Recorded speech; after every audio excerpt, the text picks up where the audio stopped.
So, yung iba no, puro balon na lang talaga. Pero tayo, as long as magandang kulay, as long as natutuwa tayo sa isda, nagkikip at nagbibreed pa rin po tayo niyan. So, ayan. Tara, kuha tayo ng mga baby ng mga isda natin. So, ayan. Yung Oscar pala natin dito is nangitlog na. Ayaw ko lang i-disturb. So, meron ako dito nakitang, ayun, yung ano natin, no?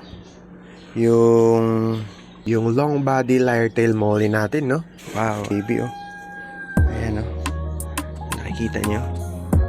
Pagkadami rin ng baby, no? Ayan, kunin natin. Ayan, tara.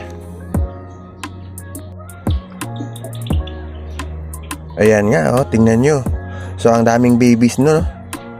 So, although long body lang siya, pero yung kulay naman, panalo, no? Parang koi. Diba? So, kung merong koi swordtail or merong koi gapi, koi beta, ayan, meron din tayong koi molly. Ayan, ang daming babies, oh. Nakatuwa.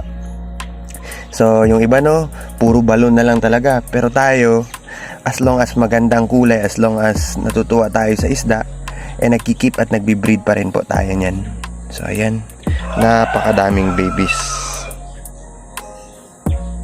Okay?